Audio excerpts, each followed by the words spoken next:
Good morning girls. ನಾವಿವತ್ತು ಕುವೆಂಪು ಅವ್ರ ಬಗ್ಗೆ ತಿಳ್ಕೊಳ್ಳೋಣ. ಕುವೆಂಪು ಅವರು ಯಾವ ಕೃತಿ ಬರೆದಿದ್ದಾರೆ ನಿಮ್ಮ 10ನೇ ತರಗತಿಗೆ ಅಂತಂದರೆ ನನ್ನ ಗೋಪಾಲ. ಇದು ನನ್ನ ಗೋಪಾಲ ಅನ್ನೋದು ಒಂದು ನಾಟಕ ಮತ್ತು ಬಹಳ ತುಂಬ ಕಿರುದಾದ ಒಂದು ನಾಟಕ, ಒಂದು ಸಣ್ಣ ನಾಟಕ ಅಂತಲೇ ಹೇಳಬಹುದು. ಇವರ ಅನೇಕ ಕೃತಿಗಳನ್ನ ಬರೆದಿದ್ದಾರೆ. ಸುಮಾರು 80 ಕೃತಿಗಳನ್ನ ಬರೆದಿದ್ದಾರೆ. ಹಾಗೆ ಇವ್ರ ಬಗ್ಗೆ ನೀವು ಚಿಕ್ಕ ವಯಸ್ಸಿಂದನೂ ಓದ್ಕೊಂಡು ಬಂದಿದ್ದೀರ. ಕುವೆಂಪು ಅವ್ರ ಬಗ್ಗೆ, ಹೌದಾ? ನಮ್ಮ ರಾಷ್ಟ್ರಕವಿ. ಅವರ ಪೂರ್ತಿ ಹೆಸರು ಕುಪ್ಪಳ್ಳಿ ವೆಂಕಟಪ್ಪ ಪುಟ್ಟಪ್ಪ. ಇವರು ಹುಟ್ಟಿದ್ದು 29/12/1904. ಇವರ ನಾವೇನಂತ ಕರಿತೀವಿ ಗೊತ್ತಾ? ಇಂಗ್ಲೀಷ್ನ ವರ್ಡ್ಸ್ವರ್ತ್ ಹೆಸರು ಕೇಳಿದ್ದೀರಾ ನೀವು? ಕವಿ ಹೆಸರು. ಅವ್ರಿಗೆ ನಾವು ಹೋಲಿಕೆಯನ್ನು ಮಾಡ್ತೀವಿ. ನಮ್ಮ ಕನ್ನಡದ ವರ್ಡ್ಸ್ವರ್ತ್ ಅಂತಲೇ ಕರಿತೀವಿ. ಇವರ ಸಾಹಿತ್ಯ ಪ್ರಕಾರಗಳು ಬಹಳ ದೀರ್ಘವಾಗಿ ಕೆಲವೊಂದು ಪ್ರಕೃತಿ ವರ್ಣನೆ ಮತ್ತು ಏನು ಅವಾಗ ನವೋದಯ ಸಾಹಿತ್ಯ ಅಂತ ಹೇಳ್ತೀವಿ, ಆ ಒಂದು ನಿಟ್ಟಿನಲ್ಲಿ ಇವರು ಕೃತಿಗಳನ್ನ ಬರೆದಿದ್ದಾರೆ. ಮತ್ತು ನಮ್ಮ ಕನ್ನಡದಲ್ಲಿ ಬಹಳ ಪ್ರಭಾವವನ್ನು ಬೀರಿದಂತಹ ಕವಿಗಳಲ್ಲಿ ಇವರು ಕೂಡ ಒಬ್ಬರು. ನಮ್ಮ ಸಂಸ್ಕೃತಿ, ಕನ್ನಡ ಸಾಹಿತ್ಯಕ್ಕೆ ಇವರು ಕೊಟ್ಟಿರುವಂತಹ ಕೊಡುಗೆ ಅಪಾರ. ಇವರ ಊರು ಶಿವಮೊಗ್ಗ ಜಿಲ್ಲೆ, ತೀರ್ಥಹಳ್ಳಿ ತಾಲೂಕು, ಕುಪ್ಪಳ್ಳಿ. ಇವರ ಪೂರ್ತಿ ಹೆಸರು ಕುಪ್ಪಳ್ಳಿ ವೆಂಕಟಪ್ಪ ಪುಟ್ಟಪ್ಪ. ಇವರ ತಂದೆ ಹೆಸರು ವೆಂಕಟಪ್ಪ ಗೌಡ, ತಾಯಿ ಸೀತಮ್ಮ. ಇವರ ಪತ್ನಿ ಹೆಸರು ಹೇಮಾವತಿ. ಇವರ ಮಗನ ಹೆಸರು ನಿಮಗೆ ಗೊತ್ತಿರ್ಬೋದು, ಪೂರ್ಣಚಂದ್ರ ತೇಜಸ್ವಿಯವರು. ಇವರು ನಿಮ್ಮ 9ನೇ ತರಗತಿಯಲ್ಲಿ ಒಂದು ಪಾಠ ಓದಿದ್ದೀರಾ, ಮೊದಲನೇ ಪಾಠ ಅವರೇ ರಾಜರತ್ನಂ. ಆ ಪಾಠವನ್ನು ಬರೆದಿರೋರು ಪೂರ್ಣಚಂದ್ರ ತೇಜಸ್ವಿಯವರು. ಇವರು ಅವ್ರ ಮಗ, ಆಯಿತಾ? ಕುವೆಂಪು ಅವರ ಮಗ. ಈಗ ಇವ್ರ ಬಗ್ಗೆ ತಿಳ್ಕೊಂಡ್ವಿ. ತಿಳ್ಕೊಳ್ಳೋದು ಬಹಳಷ್ಟು ಇದೆ.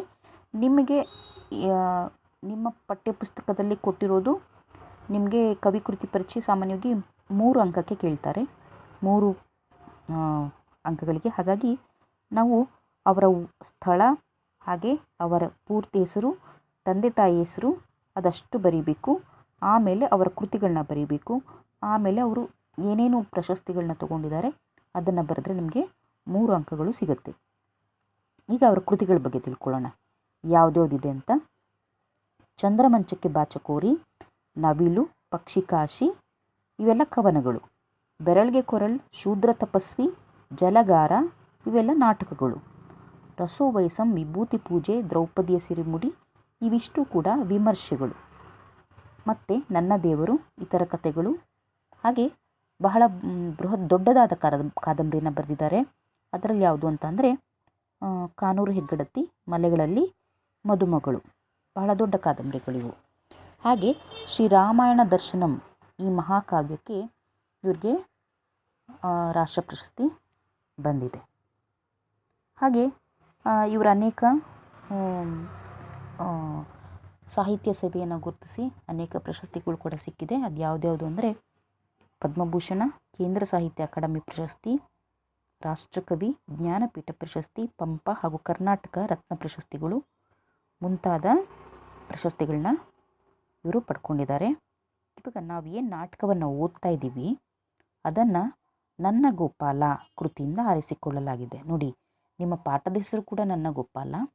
ಅವರ ಯಾವ ಕೃತಿಯಿಂದ ತೊಗೊಂಡಿದ್ದೀವಿ ನಾವು? ನನ್ನ ಗೋಪಾಲ. ಅದೇ ಹೆಸರನ್ನು ಇಲ್ಲಿ ಕೂಡ ಕೊಟ್ಟಿದ್ದಾರೆ. ಬಹಳ ಕಿರಿದಾದಂತಹ ಒಂದು ನಾಟಕ. ನಾಟಕ ಅಂದರೆ ಏನು ಅನಿಸುತ್ತೆ ನಿಮಗೆ? ನಾಟಕ ಅಂದರೆ ನಾಟಕ ಎಲ್ಲ ನಿಮ್ಗೆ ಗೊತ್ತು, ನೋಡಿರ್ತೀರ ಅಲ್ವಾ ನಾಟಕಗಳಾಡೋದು. ಇಲ್ಲಿ ನಮಗೆ ನಾಟಕಗಳಲ್ಲಿ ಅನೇಕ ವಿಧಗಳಿದ್ದಾವೆ. 3 ಜನ ಆಡಬಹುದು, 2 ನಾಟಕವನ್ನು ಮಾಡಬಹುದು, ಏಕಪಾತ್ರಾಭಿನಯ, ಒಬ್ಬರು ಕೂಡ ನಾಟಕವನ್ನು ಮಾಡಬಹುದು.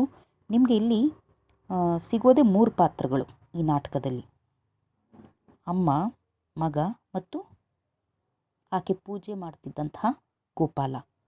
ಇಲ್ಲಿ ಮಗನ ಹೆಸರು ಕೂಡ ಗೋಪಾಲ. 3 ನಿಮಗೆ ಯಾರು ಪಾತ್ರಗಳು ನಿಮಗೆ ಸಿಗೋದು. ತಾಯಿ ಮತ್ತು ಗೋಪಾಲ ಮಗನ ಹೆಸರು, ಮತ್ತು ಅಮ್ಮ ಪೂಜೆ ಮಾಡ್ತಿದ್ದಂತಹ ಬನದ ಗೋಪಾಲ ಅಂದರೆ ಕೃಷ್ಣ. ಇದು 3 ಪಾತ್ರಗಳು ನಮಗೆ ಇಲ್ಲಿ ಸಿಗುತ್ತೆ. ಈಗ ನಾವು ಈ ಒಂದು ಪಾಠವನ್ನು ತಿಳ್ಕೊಳ್ಳೋಕ್ಕಿಂತ ಮುಂಚೆ ಯಾಕೆ ಈ ಪಾಠ ಕೊಟ್ಟಿದ್ದಾರೆ ಅಂತ ನೋಡೋಣ. ನನ್ನ ಗೋಪಾಲ ನಾವು ಪಾಠಕ್ಕೆ ಹೋಗೋಕ್ಕಿಂತ ಮುಂಚೆ ಸ್ವಲ್ಪ ಪಾಠದ ಒಂದು ಅಂಶವನ್ನು ಒಳಗಡೆ ಯಾವ ಅಂಶಗಳಿರಬಹುದು ಅಂತ ತಿಳ್ಕೊಂಡು ಆಮೇಲೆ ನಾಟಕ ಪ್ರವೇಶವನ್ನು ಮಾಡೋಣ. ಇಲ್ಲಿ ಪ್ರಸ್ತುತ ನಾಟಕ ಯಾವ ರೀತಿ ಕೊಟ್ಟಿದ್ದಾರೆ ಅಂದರೆ, ಒಬ್ಬ ತಾಯಿ ಜೀವನ ನಿರ್ವಹಣೆಯನ್ನು ಹೇಗೆ ಮಾಡ್ತಾಳೆ ಒಂದು ಅಂಶ. ಎರಡನೇದು, ಆಕೆ ತನ್ನ ಮಗನ ವಿದ್ಯಾಭ್ಯಾಸಕ್ಕಾಗಿ ಯಾವ ರೀತಿ ಕಾಳಜಿನ ವಹಿಸ್ತಾಳೆ, ಮತ್ತು ಆಕೆಯಲ್ಲಿರುವಂಥ ನಿಷ್ಕಲ್ಮಶ ಭಕ್ತಿ. ಏನು ನಿಷ್ಕಲ್ಮಶ ಅಂದರೆ ಬಹಳ ಪವಿತ್ರವಾದ ಒಂದು ಭಾವನೆ, ಅದರಲ್ಲಿ ಯಾವುದೂ ಗಿವ್ ಆ್ಯಂಡ್ ಟೇಕ್ ಇಲ್ಲ ಅಥವಾ ಬರೀ ತಗೊಳ್ಳೋದು ಇಲ್ಲ, ಒಂದು ರೀತಿ ನಿಷ್ಕಲ್ಮಶವಾದಂಥ ಭಕ್ತಿ. ಮತ್ತು ಪ್ರಕೃತಿಯ ಆರಾಧನೆ. ನಿಮಗೆ ಕುವೆಂಪುರು ಯಾವುದೇ ಸಾಹಿತ್ಯವನ್ನು ತಗೊಂಡ್ರೂ ಕೂಡ ಅದರಲ್ಲಿ ಪ್ರಕೃತಿಯ ವರ್ಣನೆ ಬಹಳ ತುಂಬ ಚೆನ್ನಾಗಿ ಕೊಟ್ಟಿರ್ತಾರೆ. ಒಂದು ಮಳೆ ಇರ್ಬೋದು, ಅಥವಾ ಒಂದು ಗಿಡ ಇರ್ಬೋದು, ಮರ ಇರ್ಬೋದು, ಬೆಟ್ಟ ಇರ್ಬೋದು, ನದಿ ಇರಬಹುದು. ನಿಮಗೆ ಗೊತ್ತು, ಕವಿಗಳು ನೋಡೋ ದೃಷ್ಟಿನೇ ಬೇರೆ ಅಂತ ಪ್ರಕೃತಿಯನ್ನು, ಹೌದಾ? ಹಾಗಾಗಿ ಬಹಳ ಸುಂದರವಾದ ವರ್ಣನೆ ಇದೆ. ನಿಮಗೆ ಈ ಒಂದು ಪಾಠದಲ್ಲಿ 5 ಅಂಕಗಳ ಪ್ರಶ್ನೆಗಳು ಮತ್ತು ಸಂದರ್ಭ 2 ಅಂಕದ ಪ್ರಶ್ನೆಗಳು ಬಂದೇ ಬರುತ್ತೆ. 5 ಅಂಕದ ಪ್ರಶ್ನೆ ಅಂತ ಕೇಳಿದಾಗ, ಈ ನಾಟಕವನ್ನು ಸಂಭಾಷಣೆಯನ್ನು ತಿಳಿಸಿ ಅಂತ ಕೇಳ್ತಾರೆ. ಅಂದರೆ ನೀವು ಪ್ರತಿಯೊಂದು ಲೈನು ಓದಲೇಬೇಕು.